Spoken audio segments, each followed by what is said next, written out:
Bonjour! Bienvenue sur le podcast Je marche donc je pense. Un podcast par Marie du Jardin des Talents.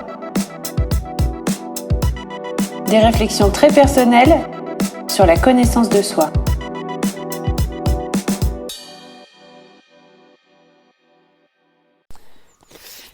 Hello, bienvenue sur ce nouveau podcast. Donc ça va être la suite du précédent. Le précédent, c'était donc un questionnement sur la violence.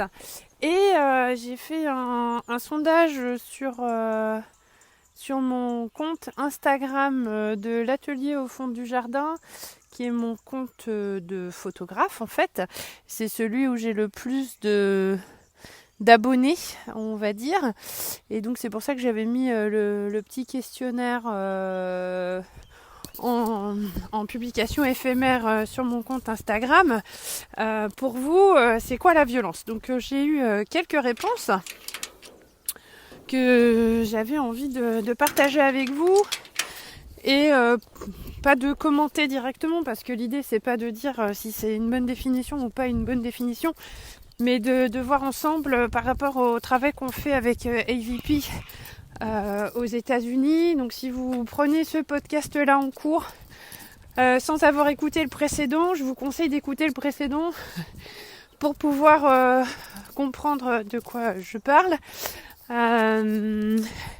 Voilà, donc je voulais reprendre donc les réponses que vous m'avez... Enfin, je dis vous, c'est-à-dire que des personnes m'ont donné suite au petit questionnaire, et les lire, enfin vous les lire, et reprendre un peu dessus pour affiner finalement. Voilà, il n'est pas question de juger pour tout ce qui fait partie du jugement.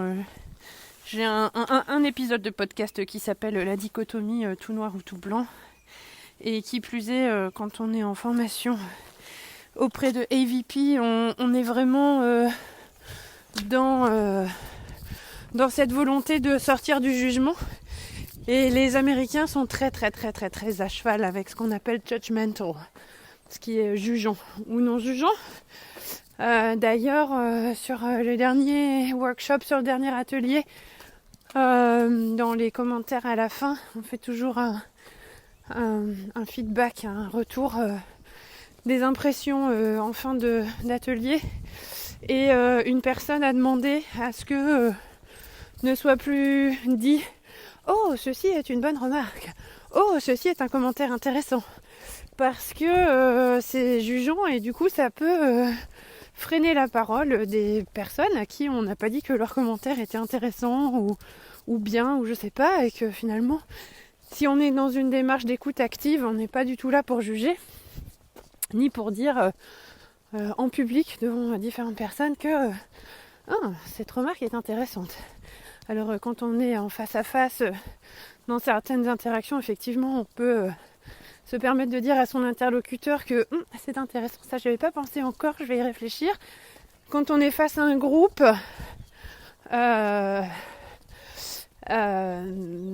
donner un critère de qualité à une remarque que quelqu'un apporte, effectivement, ça peut créer une situation où on va se sentir mal à l'aise, ou voilà. Donc c'est vrai que les Américains sont très très à cheval avec tous ces trucs-là, ce qui bloque un peu la spontanéité des échanges. Mais comment dire, l'objectif de cette formation sur la violence, c'est aussi d'arriver à casser les mécanismes. Et pour pouvoir casser les mécanismes, il faut forcément aller un peu sur des choses extrêmes, pour, dans la théorie en tout cas, pour pouvoir mettre en application une version beaucoup plus light. Je crois que c'est... sur ce que l'on apprend, je crois que l'on réutilise 10%. Donc si sur la formation, on va sur une théorie qui est assez exigeante, de toute façon on ne va pas réutiliser 100% de cette théorie, et on n'en réutilisera que 10%. Donc voilà aussi pourquoi en général en formation il y a beaucoup de choses, parce qu'on sait qu'on ne va pas tout réutiliser derrière. Donc pour en revenir à nos moutons, Alors, la question était, pour vous, qu'est-ce que la violence ? La première réponse que j'ai reçue était imposer à une personne ou à soi-même des blessures physico-morales dans le but de faire mal. Ce qui m'a particulièrement intéressée dans cette définition, en fait, c'est que la personne qui a écrit cette définition implique que la violence, on peut se la faire à soi-même et que quand on essaye de sortir du cercle de la violence, quand on dit violence, souvent les gens ont une image mentale de quelqu'un qui fait du mal à quelqu'un d'autre. Et en fait, la violence, c'est pas juste quelqu'un qui fait du mal à quelqu'un d'autre, ça peut être aussi quelqu'un qui se fait du mal à soi-même. Et ça peut être aussi être un comportement violent. Donc là, on nous parle de blessures physiques ou morales. Effectivement, quand on est violent, ça fait des blessures qui guérissent plus ou moins vite, plus ou moins facilement. Et ce n'est pas que physique, ça peut être aussi sur le moral. Et l'objectif, c'est effectivement de faire mal. Et ça, cette notion de faire mal, c'est aussi une question de pouvoir, d'asseoir son pouvoir.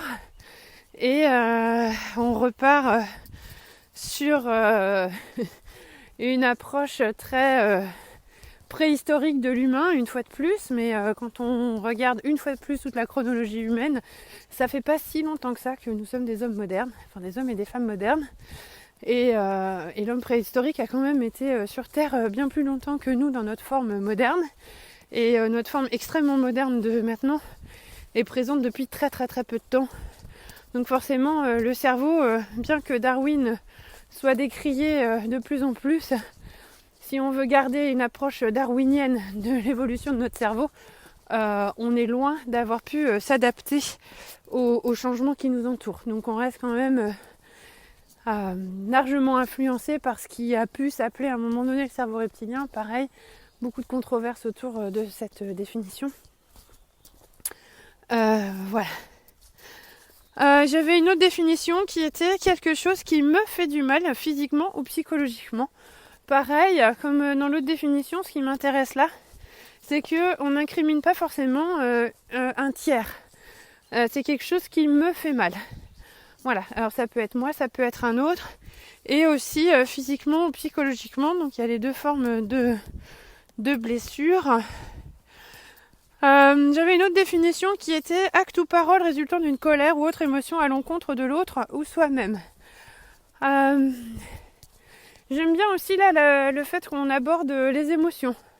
Parce qu'effectivement, souvent dans un acte violent, dans une parole violente, il y a une émotion qui a guidé cet acte ou cette parole. Donc voilà, c'est pas quelque chose de rationnel. C'est quelque chose qui peut être complètement incontrôlé ou incontrôlable et qui résulte d'une émotion. Ok, qu'est-ce que j'avais encore ? J'avais... oh là là, c'est hyper dur. Je pourrais peut-être donner agression comme synonyme. Oui, là aussi, je trouve toujours intéressant parce que agression ne met pas forcément quelqu'un en cause. Et c'est une agression à l'intérieur de soi-même, une agression de l'extérieur sur soi-même. Ça peut être un synonyme intéressant. Et là, c'est le dernier petit message. C'était la violence regroupe pour moi tout ce qui peut nous affecter, blesser sur le plan physique et psychique. Donc on revient un petit peu sur les définitions que j'ai reçues.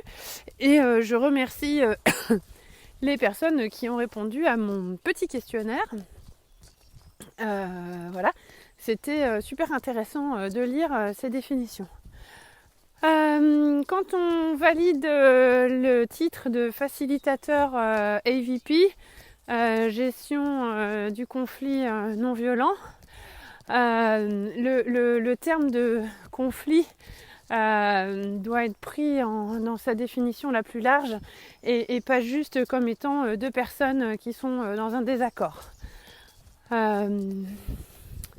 En fait, la méthodologie utilisée pour arriver à être dans une approche non violente de la communication, enfin c'est même pas de la communication, c'est plutôt des interactions sociales, Parce qu'on n'est pas du tout dans la communication non violente, on est vraiment dans une approche non violente du monde. Et donc du monde égale les interactions sociales. Nous, les exercices que l'on fait en atelier, on remet rarement en question les autres. On travaille vraiment sur soi-même, comme si on était potentiellement tous des agresseurs potentiels. Agresseurs pour soi-même ou pour les autres. Les questions auxquelles on doit répondre sont très très très personnelles et on nous demande toujours de répondre de son propre point de vue. Et non seulement c'est de propre expérience, notre propre vie est toujours sous notre angle à nous et pas celui d'une personne extérieure. Les exercices sont assez émotionnels, justement parce qu'on a dû faire un travail sur soi qui n'était pas simple à percevoir. Même pièce. Je pense que si vous avez écouté mes podcasts sur l'hypersensibilité et l'hypersensorialité, vous saurez que moi ça me gêne pas trop en fait, pour plein de raisons. L'exercice là qui m'a le plus bouleversé intérieurement, mais positivement, hein, c'est pas un bouleversement négatif, au contraire, c'est un bouleversement très positif. Alors ça tombait bien parce que quand on nous a posé la question, j'ai tout de suite fait un pont avec une conversation que j'avais avec ma mère dans la semaine. Ce qu'il faut savoir, c'est que sur cette formation, quand on nous pose la question, genre 2 secondes avant de passer dans les petits salons, on nous laisse aller max 1 minute de réflexion. Parfois, on ne sait pas trop quoi y répondre parce que soit on a trop d'exemples ou pas d'exemples, on n'arrive pas à savoir, et puis parfois ça fait tilt tout de suite. Donc là, l'exercice que je vais vous proposer là pour aujourd'hui, c'est... alors il faut que ça dure 10 minutes. Et j'ai réussi à tenir 10 minutes, mais je parlais avec des gens qui me regardaient, donc c'était le plus facile que tout seul. Mais peut-être, une fois que je vous aurai donné la question, peut-être que vous avez une personne de confiance sous la main. Pas tout de suite, mais plus tard, à qui vous pouvez demander est-ce que tu serais d'accord pour écouter l'histoire que je vais te raconter ? Elle va durer 10 minutes et la seule consigne que je vais te donner, c'est de ne pas m'interrompre et de ne pas juger et de pas donner ton avis, mais à l'issue des 10 minutes, en fait, toi, tu auras 4 minutes pour me dire ce que tu as entendu de mon histoire, tout en restant dans des termes très positifs, toujours par rapport à la personne qui vient de parler, et surtout ne pas être dans le jugement. Voilà. C'est vrai que c'est peut-être mieux de le faire avec une personne de confiance. Après, vous pouvez aussi vous enregistrer pendant 10 minutes et puis réécouter ce que vous venez d'enregistrer en vous mettant à la place d'un auditeur inconnu. Et comme on est peu habitué à écouter sa propre voix, moi quand je réécoute brièvement mes podcasts, c'est pas parce que j'aime pas les réécouter, mais c'est parce que j'ai pas trop le temps de les réécouter en fait. Mais parfois ça m'arrive. Il y a pas longtemps, j'ai dû en réécouter 1 ou 2 pour chercher des infos que j'avais glissées dedans. J'ai pas l'impression que c'est moi en fait qui parle, parce que je suis pas habituée à entendre ma voix et je me mets comme un auditeur externe qui connaît pas la personne qui parle. Et voilà, donc c'est pas forcément évident à faire, mais ça peut être faisable. Donc vous pouvez prendre le temps de vous enregistrer pendant 10 minutes et puis de réécouter et après vous donner 4 minutes pour re-raconter ce que vous avez entendu d'un point de vue positif en fait. Donc attention, la consigne est la suivante. Roulement de tambour. Vous avez 10 minutes pour dérouler le fil de votre vie avec un fil conducteur qui est quelque chose que je fais avec une bonne intention, mais qui est systématiquement mal compris par les autres.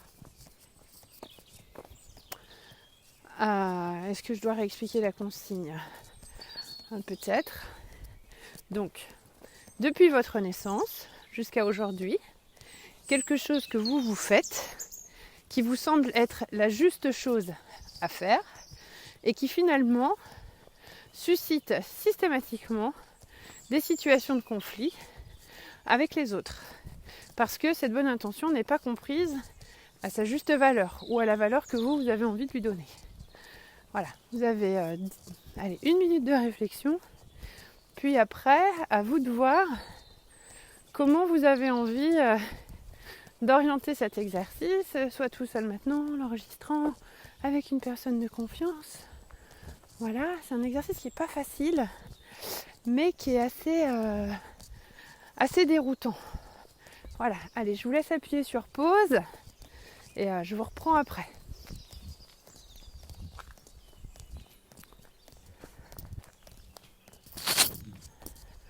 Ok, j'espère que vous avez pu entrer dans l'exercice, que vous avez pu le faire.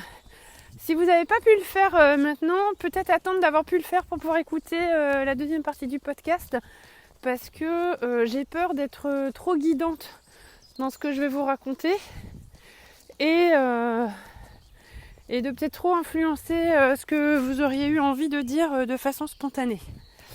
Voilà. Bon, après, si vous êtes complètement têtu et archi têtu et que vous avez vraiment envie d'aller jusqu'à la fin de l'écoute du podcast, parce que là, Marie, ça fait moins d'une demi-heure que tu parles, hein, ça fait 16 minutes, mais que tu nous habitues à des podcasts assez longs et assez sympas, bon, bah écoutez quand même jusqu'à la fin. Mais bon, voilà. Ok. Alors, quand ça a été mon tour de raconter mon histoire à 2 personnes que je ne connais absolument pas et que j'ai très peu de chance de revoir un jour dans ma vie, je leur ai raconté que depuis que je suis née, j'ai une énergie débordante et que cette énergie débordante est souvent très mal interprétée par mon entourage. Cette énergie débordante, vous verrez après le rapport avec la violence et la définition de la violence. Je vous expliquerai après. Et donc cette énergie débordante a souvent été l'objet de situations de conflit. Parce qu'elle est mal interprétée par mon entourage. Pour moi, depuis que je suis née, c'est normal d'être full power à longueur de temps. Tout le temps, au max. Jusqu'au jour où j'ai vécu mon burn-out. Mais sinon, jusqu'au burn-out, c'était à fond tout le temps. Voilà. Sur plein de fronts, plein d'idées, plein de trucs, plein de machins. Enfin voilà. Un cerveau un peu fatigant, mais bon, ça, il y a plein d'épisodes du podcast là-dessus. Mais pour moi, ça part d'une bonne intention. C'est-à-dire que dans mes valeurs, il y a je dois être utile, je dois être empathique, je dois être quelqu'un de bien, il faut être efficace, il faut montrer qu'on est fiable, qu'on est une personne sérieuse. Voilà, donc du coup, tout le temps à fond. En plus, je dois avoir une espèce de petite forme d'hyperactivité quelque part. Donc, tout le temps à fond. Tout le temps en train d'apprendre des trucs, de faire des formations. Bon, quand les enfants étaient tout bébés, j'avais moins la possibilité de vraiment faire des formations. Mais j'ai quand même toujours fait de l'auto-formation. C'est-à-dire que quand j'ai intégré le job que j'ai occupé le plus longtemps au Luxembourg, il y avait des tas de choses que je ne savais pas faire et que j'ai eu envie de développer. Donc c'était le début d'Internet. J'ai cherché des tutos sur Internet. En fait, c'est tout parti d'un jour où je ne savais pas qu'on pouvait trouver des tutos sur Internet. Et c'était un ami d'amis, photographe, qui faisait des trucs sur Photoshop. Et puis là, je commençais tout juste la publication assistée par ordinateur, à faire un peu plus de com dans mon boulot, parce qu'à la base, c'est pas pour ça que j'ai été recrutée. Et là, j'avais une retouche à faire sur une photo. Donc, je suis allée chercher un logiciel gratuit. Puis, j'arrivais pas à faire ce que je veux. Du coup, j'avais appelé ce pote de pote. Je lui ai demandé comment on fait. Il m'a dit, écoute, Photoshop... Moi, c'était pas Photoshop, mais bon, c'est pareil. Il me dit, le plus simple, c'est de chercher des tutos sur Internet et de s'entraîner. Je fais, ah, ok, donc tu peux pas m'expliquer, en fait. Il m'a dit, mais non, parce que les possibilités sont tellement illimitées sur ce genre de logiciel que je ne sais pas tout faire et que ce que toi tu as besoin de faire, peut-être que moi je ne sais pas le faire et peut-être que quelqu'un d'autre sait le faire. Il m'a dit donc tu poses ta question à Google, pas à l'univers dans ce cas-ci mais à Google et Google t'apportera la réponse et du coup tu vas forcément trouver une vidéo ou un tuto quelque part et tu vas pouvoir t'y mettre. Donc là j'ai découvert la possibilité de s'auto-former. Et là, ça a révolutionné mon monde. À partir de ce jour-là, j'ai compris que plus jamais je ne serais dans une impasse. Que pour tout ce que j'avais envie d'apprendre à faire, il suffisait que je demande à Google et Google allait m'apporter la réponse. Oui, bon, pour les âmes sensibles, on va pas utiliser Google, on va utiliser Ecosia ou Lilo ou je sais pas quoi. Moi, je les trouve juste pas très efficaces et en fait, ils me prennent plus de temps qu'autre chose et j'arrive pas à chercher à trouver ce que je veux. Enfin bon, bref. Du coup, c'est vrai que je suis restée malgré mes convictions anti-GAFA sur Google, mais bon, si vous préférez utiliser autre chose, utilisez autre chose. Je ne suis pas en train de vous prescrire Google. Attention, loin de moi cette idée. Donc du coup, voilà. Donc l'auto-formation a commencé là. Après, avec l'entreprise où je travaillais, parfois quand je repars en arrière, j'ai vraiment l'impression d'avoir été un sac de naïveté pendant des années. Et d'avoir appris tellement de choses, je sais pas, j'ai dû grandir dans une bulle éloignée du monde, de la vraie vie, j'en sais rien, mais d'une grande naïveté en tout cas. Je ne savais pas qu'on pouvait faire des formations quand on était en entreprise. Déjà je connaissais personne qui travaillait en entreprise, donc forcément quand on vient d'un milieu plutôt ouvrier, on ne connaît pas grand monde qui travaille dans des bureaux, et puis venant d'une zone éloignée des grandes villes, j'avais pas l'accès à ces connaissances-là en fait. Je pense que si j'avais eu mes parents qui avaient travaillé dans des bureaux, j'aurais su qu'on pouvait faire des formations dans les entreprises. Mais là, je ne savais pas puisque mes parents ne travaillaient pas dans des grandes entreprises. Et donc, j'ai découvert qu'on pouvait partir en formation puisque mon directeur me dit « Marie, il faut partir en formation ». Je dis « Ah, quoi ?» Il me dit « Oui, vous cherchez là sur internet un centre de formation en allemand, en Allemagne, parce qu'il faut que vous augmentiez vos compétences en allemand. Et vous partez en formation en Allemagne, vous choisissez un thème et hop, vous partez en Allemagne. » Donc c'est comme ça que je suis partie la première fois dans un hôtel extraordinaire, salle de formation, grand luxe et tout, machin. Je ne savais même pas que ça existait, le truc de fou. Et voilà, j'ai découvert la vie à 27 ans. Ouais, super. Voilà. Oups. Il y a quelqu'un qui fait du motocross. Je vais faire une pause. Je vais vous faire une pause parce que sinon là, je vais avoir l'air un peu bête à passer à côté, à parler à mon téléphone. Je fais une pause. Ok, je vous reprends. Bref, donc là un nouveau monde s'est ouvert à moi et j'ai commencé à devenir un peu addict aux formations. Bon, alors j'ai découvert ce week-end un article super intéressant que j'ai partagé sur LinkedIn sur le nomadisme intellectuel. J'ai trouvé que la définition me convenait parfaitement. Et donc voilà, et donc là j'ai commencé à enchaîner les formations. Et les formations, et à aller chercher plein de trucs. Après j'ai eu ma marque de papeterie, puis là il a fallu faire une boutique en ligne, donc j'ai commencé à m'intéresser à la programmation, des sites internet, et puis j'avais mon blog, et pareil, je commençais à faire des trucs, enfin voilà. Donc j'ai toujours appris plein de choses, passé plein de trucs, et puis après le burn-out, la révélation, la reprise d'études, et me rendre compte que finalement à 40 ans on pouvait très bien retourner à la fac, et qu'une fois qu'on a un bac plus 5, c'est pas bien compliqué d'en repasser d'autres derrière, enfin si, ça demande un peu d'effort quand même, mais voilà, une fois qu'on a déjà un bac plus 5, on a quand même pas mal de passerelles, et on n'est pas obligé de se retaper toutes les premières années, on peut repiquer en milieu et tout, donc c'est plutôt bien. Voilà. Donc cette énergie débordante et cette soif d'apprendre, souvent mal perçue par mon entourage, a été très très très souvent source de conflits en raison des remarques qui sont faites. Voilà, que je suis quelqu'un de pas stable, que je vais pas jusqu'au bout des choses, que je m'intéresse à plein de trucs, que je sais pas me spécialiser. Et ça a le don de me mettre en colère en fait. Ça me met juste en colère. Parce que, mis à part l'un des 3 masters que j'ai commencé et que j'ai pas pu terminer, mais je ne suis pas responsable de ne pas avoir pu terminer. Sinon, j'ai tout bouclé quoi. J'ai réussi à faire tout ce que je voulais, j'ai validé toutes mes certifications, tous mes diplômes. Quand je monte un projet, je vais jusqu'au bout. Mais aller jusqu'au bout, c'est pas forcément le voir éclore. Parfois, aller au bout du projet, c'est aussi se rendre compte qu'il n'est pas faisable.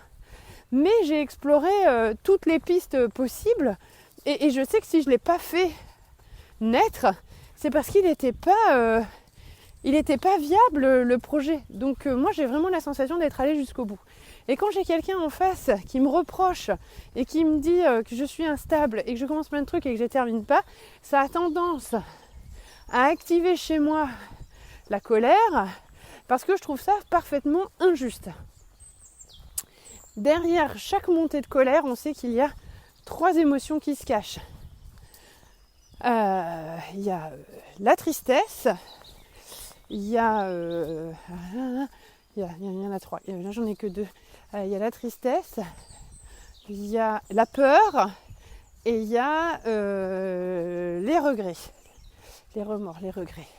Donc ça, ce sont les 3 émotions qui enclenchent la colère. Bon, moi, j'en rajouterai une. Je rajouterai la tolérance à l'injustice.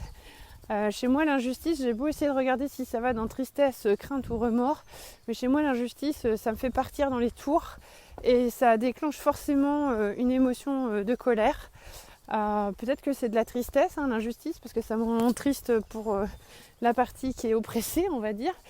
Peut-être que j'ai une crainte que l'injustice se répande et renferme des gens, ou moi. Et peut-être que ça me donne des regrets, l'injustice, parce que je sais pas, en fait. Peut-être qu'il faut que je me pose plus de questions, j'en sais rien. Mais en tout cas, quand on a tendance à me dire que je suis instable et que je termine pas ce que je commence, ça déclenche en tout cas une forte colère et forcément ça me met dans une situation de conflit. Et notamment avec l'interlocuteur, mais avec moi-même aussi, parce qu'après j'ai une espèce de dialogue intérieur où je repasse tout en revue, je repointe chaque chose, j'ai vraiment l'impression de devoir me justifier et de me dire que si, j'ai mené au bout tous mes trucs. Voilà. Donc ça, c'est l'histoire que moi j'ai présentée au groupe samedi. Et la personne qui a dû faire le compte-rendu, le feedback de mon histoire, n'a pas eu une lecture négative de mon histoire, parce que la consigne était aussi d'avoir une lecture positive, et m'a renvoyé une image plutôt positive de ce que je lui ai raconté, en disant qu'elle avait entendu une femme parler qui est plutôt dynamique, joyeuse, qui s'enthousiasme pour des choses, qui aime la nouveauté, qui est créative, voilà, enfin toutes ces choses-là.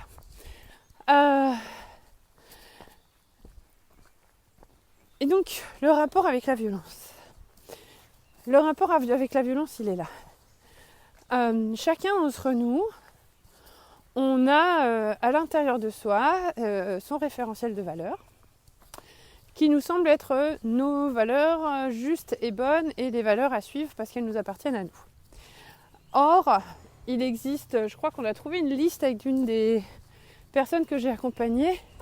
On a trouvé une liste sur laquelle figuraient 252 mots de valeurs.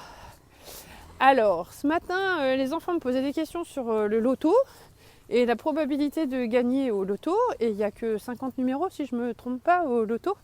Et avec 50 numéros et toutes les combinaisons possibles et inimaginables sur 7 numéros, la probabilité de gagner est très réduite. Et que 2 personnes aient la même combinaison est très réduite. Vous pouvez vous imaginer qu'avec 252 valeurs et la possibilité de faire des combinaisons allant de 8 à 12 valeurs, la probabilité pour rencontrer une autre personne qui possède exactement le même référentiel de valeurs que vous est quand même très réduit. Très très très réduit. Ensuite, et ça j'ai en tête un projet là-dessus, et c'est sûr c'est un projet qui n'avance pas parce que pour le moment j'avais pas le temps et il fallait quand même être un peu disponible. En coaching, quand on travaille sur les valeurs, on vous demande quand même aux personnes qu'on accompagne quelle est votre définition de ce mot-là. Si j'ai quelqu'un qui me dit pour moi la créativité c'est une valeur, c'est vital, c'est fondamental, c'est vraiment une valeur, c'est un pilier dans ma vie, ok d'accord. Et moi ma question est systématiquement qu'est-ce que tu mets derrière le mot créativité ? Comment tu définis toi le mot créativité ? Sur toutes les personnes que j'ai accompagnées depuis quelques mois, je n'en ai pas 2 qui m'ont donné la même définition du mot créativité. Et les définitions sont très diverses, très variées, et pas du tout celles que moi j'aurais données au mot créativité. C'est-à-dire que si vous arrivez à rencontrer une personne qui a la même grille de valeurs que vous, ce qui est déjà peu probable, la définition de chaque mot peut encore être complètement différente. Et donc finalement, même si on partage la valeur créativité, c'est pas pour autant qu'on ne va pas se créer de conflits autour de ce mot-là. On va pas aller sur mais si la créativité c'est ça, la créativité c'est ça. Non, pas ça.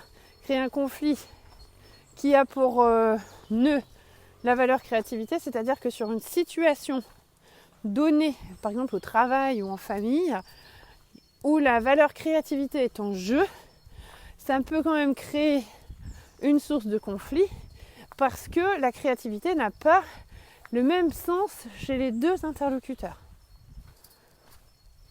Donc forcément, des situations de violence, si je reprends les définitions qui ont été données au tout début, on est confronté à des situations de violence à longueur de journée. Une situation de violence, c'est quelque chose qui froisse. Un jour, dans un aéroport, c'est le premier voyage que je faisais avec quelqu'un.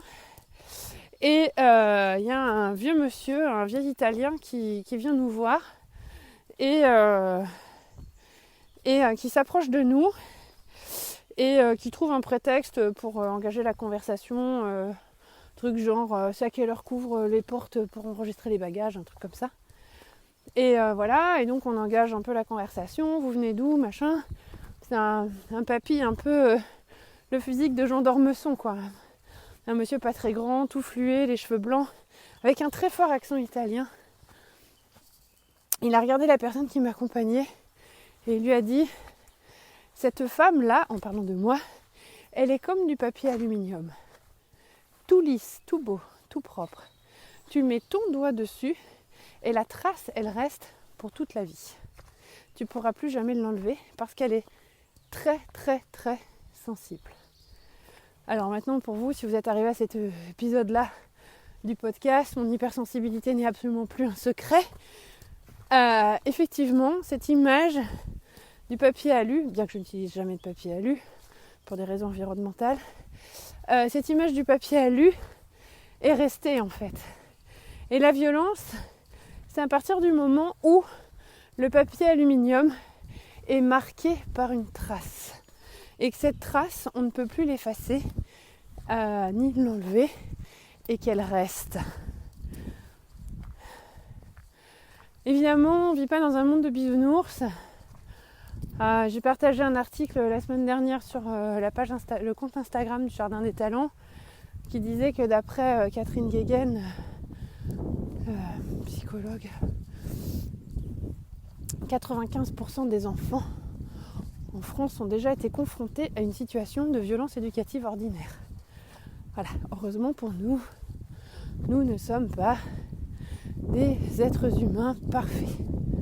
Cependant, il faut quand même se battre contre les violences éducatives ordinaires parce que c'est à ce moment-là, dans l'enfance, qu'un enfant enregistre les solutions que les adultes lui apportent sur la résolution de conflits. J'écoutais dans la voiture hier pour la X millième fois parce que j'adore ce one-man show de Paul Devendre qui a repris Mars et Vénus à son compte pour en faire une conférence d'1h30. Alors, normalement, il existe une pièce de théâtre, mais on ne la trouve plus en accès libre sur Internet. Mais par contre, il existe une version conférence pour le Crédit Agricole. Oups, je fais de la pub encore, j'ai pas de placement de marque, je vous promets. Et donc, voilà. Et la conférence vaut aussi bien la pièce de théâtre. Le contenu est là. Bon, après, le problème de Paul Devendre, c'est qu'il se recycle pas beaucoup. Que ça fait plus de 10 ans que sa pièce tourne et que c'est toujours la même chose. Mais en attendant, c'est très clair et on comprend très bien ce qu'il veut dire. Et donc, par rapport à la violence éducative, à un moment donné, il dit si on apprend à un enfant de 3 ans que résoudre un conflit avec lui, c'est de lui mettre une claque, cet enfant va intégrer dans son mode de fonctionnement que tout conflit doit se résoudre avec une claque. Et donc, si on apprend à un enfant de 4 ans qu'un conflit avec lui se résout en lui hurlant dessus, cet enfant va grandir en résolvant ses conflits, en hurlant sur les autres. Et c'est comme ça que la violence continue, et qu'on a énormément de mal. Oh, je viens de me prendre un moucheron dans l'œil. c'est désagréable. Dès qu'on a énormément de mal à sortir de la spirale, parce qu'en fait, il faudrait vraiment arriver à attraper les parents dès même avant qu'ils conçoivent un enfant pour leur faire passer les ateliers AVP et que chacun se repose des questions sur soi-même et soit capable de réfléchir sur soi-même. Malheureusement, on ne peut pas pour le moment imposer les ateliers AVP. Je me dis que ça serait pas mal que ça devienne un peu obligatoire dans les écoles, qu'on fasse une espèce de prévention à la violence avec ces ateliers, que ça devienne un peu une matière scolaire en fait, que maintenant il y a l'éducation affective et sentimentale, qu'on n'appelle plus l'éducation sexuelle, mais l'éducation affective et sentimentale, qui revient à un cours d'éducation sexuelle. Bon, après les gamins, ils ont Sex Education sur Netflix qui regardent avant l'âge de le regarder, mais bon, voilà. Mais en tout cas, à l'école, on a ça. On n'a plus l'économie domestique, ce qui est quand même un peu dommage. Moi, j'aimais bien mes cours de MT, où on a appris plein de choses super utiles pour le quotidien. Les Finlandais ont remis ça à l'ordre du jour. Et j'en parlais avec une copine récemment. Elle me dit ouais, j'ai vu en Finlande tout ça, un reportage. Et du coup, même les garçons, ils apprennent à repasser, à tricoter, à raccommoder des chaussettes. Je dis bah oui. Je dis c'est normal parce qu'en fait, la Finlande, c'était le pays avec le taux de féminicide le plus élevé en Europe. Donc forcément, la Finlande a dû mettre des moyens très lourds pour arriver à endiguer ce phénomène de violence conjugale. Quand je travaillais au Luxembourg à la Cour des comptes européenne, j'avais une amie finlandaise.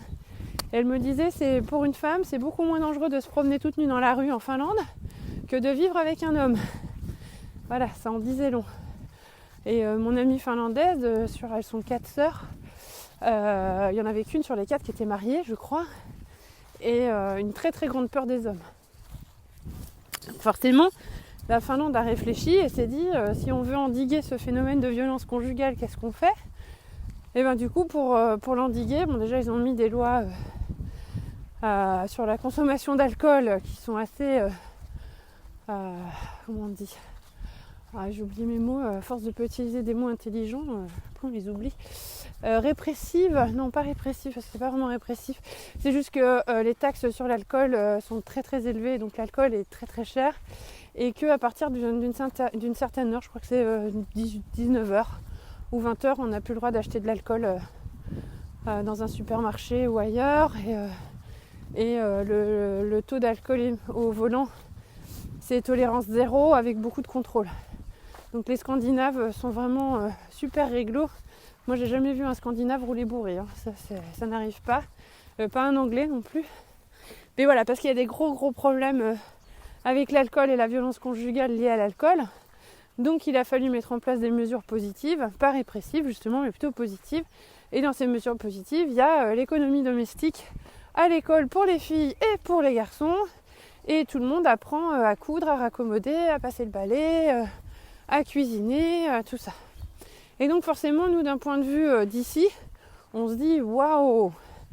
Et donc voilà, la personne avec qui j'en discutais cette semaine me dit c'est quand même dingue de devoir en arriver à un extrême pour que les choses bougent. Oui, bah alors ça en neurosciences, on l'apprend très vite. C'est toujours dans l'extrême qu'on se bouge. Voilà, j'ai ma fille qui a des facilités énormes pour apprendre ce qu'elle veut. Comme elle n'était pas encore décidée sur ses spécialités pour la première, elle s'est retrouvée à se payer des tôles en physique. Elle a quasiment touché le fond et elle était à 6 de moyenne en physique. Pour une gamine qui est habituée aux 17 de moyenne générale, voilà. Et puis là, elle s'est décidée qu'il fallait qu'elle se bouge un peu, elle nous ramène des 20 en physique. C'est pareil, hein. C'est parce qu'il y a un taux de féminicide extrêmement important en Finlande que du coup le gouvernement a mis en place des lois et des réglementations au niveau de l'éducation des jeunes à l'école sur la parité homme-femme et une sensibilisation aux violences domestiques. Donc oui, dans un monde idéal et parfait, j'aimerais bien que les ateliers AVP soient mis en place dès le plus jeune âge à l'école et que justement ce questionnement par rapport à qui je suis à l'intérieur de moi, parce que comme je vous le disais en début de podcast, c'est vraiment le questionnement principal au niveau de AVP, c'est qui je suis moi et qu'est-ce qu'il y a de bon à l'intérieur de moi et qu'est-ce que je fais de bien autour de moi et pour moi. Je ne suis pas en train de vous faire du prosélytisme, parce que je crois que j'ai un peu trop prononcé le nom de cet organisme de formation. C'est pas un organisme de formation, c'est une association américaine. Mais c'est pas du tout par prosélytisme, c'est plus par conviction en fait, et parce que la non-violence a toujours fait partie de mes valeurs, pour plein de raisons sur lesquelles je ne vais pas m'étaler maintenant. La seule que je pourrais donner, c'est pas une raison, mais c'est un constat, c'est que finalement, quand on intègre AVP, quand on discute avec les autres, on comprend très vite que ce sont les mêmes raisons qui nous ont tous poussés à faire partie de ce programme et avoir envie de devenir facilitateur. Voilà, quelqu'un qui n'a jamais expérimenté une violence ordinaire n'aura pas forcément le déclic de se dire tiens, si j'allais me battre pour un monde moins violent. Alors me battre, c'est violent comme mot, se battre, mais tiens, si j'allais contribuer à un monde moins violent. Il faut quand même avoir une certaine expérience de ce que c'est. Autour de vous, si vous rencontrez des personnes qui ont un seuil de tolérance et un seuil de patience anormalement élevé, ou à contrario anormalement réduit, vous pouvez en tirer la conclusion que ces personnes ont vécu des violences pendant l'enfance, ce que les Américains appellent child abuse, des abus sur les enfants, et chez eux le mot abus n'a pas qu'une connotation sexuelle. Child abuse, c'est aussi la violence physique, la violence morale, c'est tout ça. Donc quand on rencontre des personnes qui sont engluées dans des situations dysfonctionnantes ou toxiques et qu'elles ne l'ont pas vu venir avant, qu'elles laissent traîner le truc jusqu'en dernière limite, où là vraiment elles disent là c'est vraiment la goutte d'eau qui fait déborder le vase, on sait quasiment à 100% que cette personne-là a vécu des situations de violence dans l'enfance, pas forcément des violences physique, c'est aussi du chantage affectif, de la dépendance affective, du dénigrement, un manque de confiance. La violence, elle se cache partout. J'ai envie de vous dire, quand vous avez un enfant qui est en train de faire quelque chose, si vous lui arrachez des mains l'objet avec lequel il est en train de faire quelque chose et que vous lui dites « je vais le faire à ta place », c'est un geste extrêmement violent qui participe et contribue à la destruction de l'estime de soi. C'est important de lui demander as-tu besoin d'aide ? Et puis il répond non, il répond oui, c'est lui qui voit. Mais souvent, d'abord il va dire non, j'ai envie de faire tout seul. Et puis après, au bout d'un moment, peut-être il va se raviser et vous dire si, en fait, j'ai besoin d'aide. Ou alors, non, c'est pas d'aide dont j'ai besoin, mais c'est de ton soutien. La violence ordinaire, elle se cache dans des phrases assassines du type non, mais c'est bon, je l'ai préparé pour te faire plaisir, pourquoi t'en manges pas ? C'est je t'ai acheté un truc, pourquoi tu l'utilises pas ? C'est faire à la place d'eux, c'est être dans le jugement, c'est être dans le contrôle. C'est ne pas faire confiance à la personne en face de soi, c'est un acte de violence. Ne pas être dans la valorisation de la personne en face de soi, c'est un acte de violence qui joue sur l'estime de soi. Et à partir du moment où son intégrité, son estime de soi sont affectées par des propos extérieurs, forcément, il y a des émotions très fortes qui se mettent en place et qui engendrent, on revient dessus, des réactions débordantes. Finalement, au lieu d'avoir appelé mon podcast « Je marche donc je pense », j'aurais peut-être pu l'appeler les réactions débordantes. Peut-être il faudrait que je mette cette notion dans la description. Peut-être qu'il faut que je revoie la description du podcast et que dedans j'explique qu'on va passer en revue ce qu'on appelle les réactions débordantes et les comportements limites. Comportements limites, on en a déjà parlé, c'est tout ce qui relève des addictions, de la violence, tout ça. Alors si ça vous intéresse, on a un petit guide de déconstruction de la violence. Alors je vais le chercher là, je l'ai dans mon téléphone. Je l'ai là dans mon téléphone, il faut que j'aille dans mes mails. Je vais essayer de vous le traduire. Quand vous vous retrouvez face à une situation que vous trouvez violente pour vous-même, souvent on a tendance à réagir soit dans la violence soi-même, soit la situation étant tellement violente pour soi qu'on est dans ce qu'on appelle une situation de sidération. La sidération, c'est un phénomène naturel qui est provoqué par un envoi d'adrénaline dans le cerveau. Et cette adrénaline fait que le cerveau n'est plus en capacité à fonctionner normalement et donc il met tout sur pause. Donc c'est ça la sidération. Parfois on est dans une situation qui est tellement violente pour soi-même que du coup on n'arrive pas à réagir et après coup on se dit ah mais merde en fait, j'aurais dû réagir. Voilà. Donc déjà pour commencer, ne pas culpabiliser de ne pas avoir réagi. Quand on se rend compte qu'on n'a pas réagi, se dire ah, j'étais dans la sidération, c'est l'adrénaline, j'étais en autoprotection. Ça veut dire que cette situation était réellement violente. Parce que si elle n'avait pas été violente, j'aurais pu réagir. Et comme là, elle était trop violente pour moi, trop violente pour ce que mon cerveau pouvait intégrer, du coup, mon cerveau, adrénaline, sidération, donc je n'ai pas pu réagir. Par contre, on peut s'entraîner avec des situations beaucoup moins importantes et puis petit à petit on grimpe son Himalaya. C'est s'entraîner avec des petites situations qui sont pas trop violentes mais sur lesquelles on va prendre appui. Alors j'ai 12 points d'appui. Peut-être je pourrais essayer de vous les partager sur mon compte Instagram du Jardin des Talents ou peut-être le mettre quelque part sur mon site internet mais c'est en anglais. Faudrait que je le traduise en français. Puis d'un autre côté, je sais pas en fait si j'ai envie de vous mettre à disposition comme ça. Je préfère que vous preniez contact avec moi, le jardin des talents @gmail.com. Ça permet d'entrer en contact. Le jardin des talents au pluriel, des talents avec un s @gmail.com. Et vous me demandez la liste en français ou en anglais. Je peux vous la mettre en anglais. Si vous préférez en français, je vous la mets en français. Des réactions possibles. Ce que nous on appelle transforming power, la force de transformation, l'énergie de transformation pour transformer une situation de violence en situation non violente.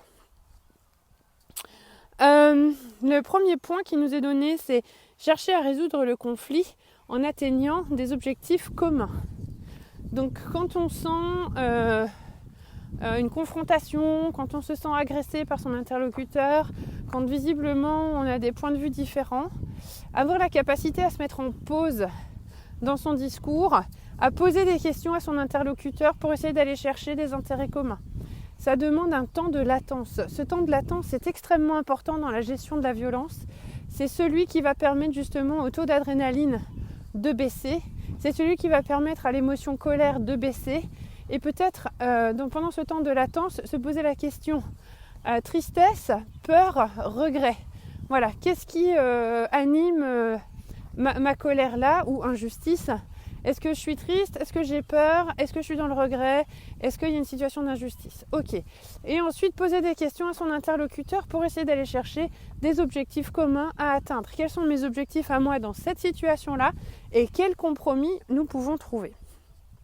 Le deuxième point, c'est atteindre ce qu'il y a de bien pour les autres. Parfois aussi, c'est savoir se mettre soi-même en retrait et se demander et se dire qu'est-ce qui est le plus important ici, tout de suite et maintenant. Est-ce que c'est mon objectif ou l'objectif de l'autre?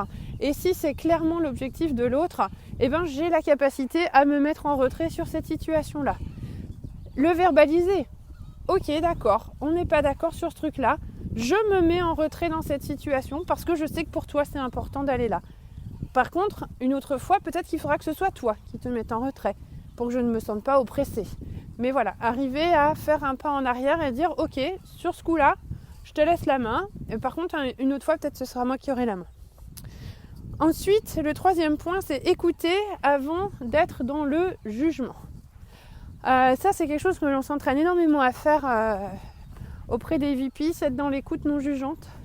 Et justement, par rapport à l'exercice que je vous ai donné tout à l'heure à faire, quand vous avez quelqu'un qui vous parle en face, quand vous sentez que le jugement arrive, d'essayer de tourner votre caméra et de prendre un autre point de vue, un autre angle, pour arriver à entendre ce que la personne a à dire et peut-être percevoir des émotions qui sont dans ce qu'elle dit, qui sont liées à la tristesse, à la crainte, au regret ou à l'injustice.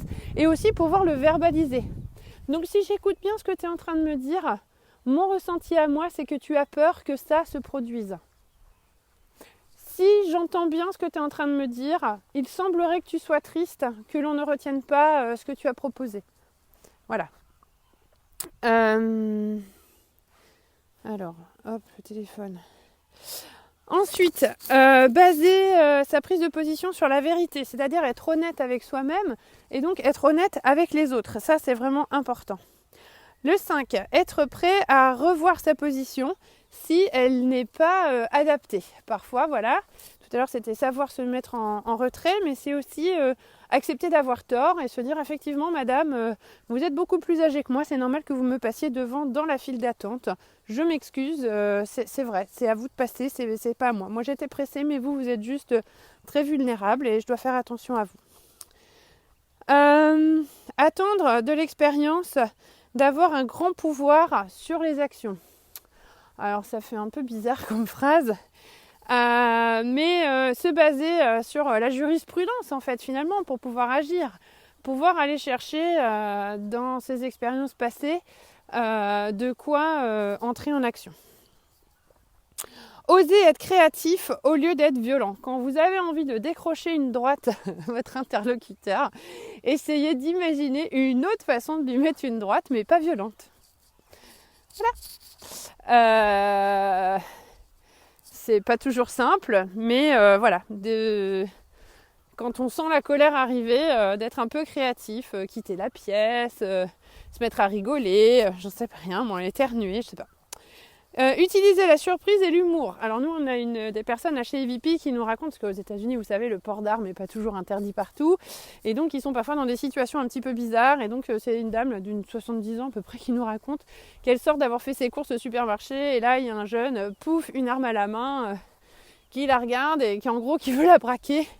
Et qui, elle le regarde, elle est surprise. Là, pour le coup, elle n'était pas dans la sidération. Et lui dit « Ouais, j'en ai ras-le-bol, je vais tuer quelqu'un, la première personne que je vois. » Et elle, par humour, elle lui a dit « Bah, j'espère que ça sera pas moi. » Et du coup, ça a fait rire le gars. Et après, ils ont discuté tout un moment et il lui a pas tiré dessus. Bon, c'est un peu extrême.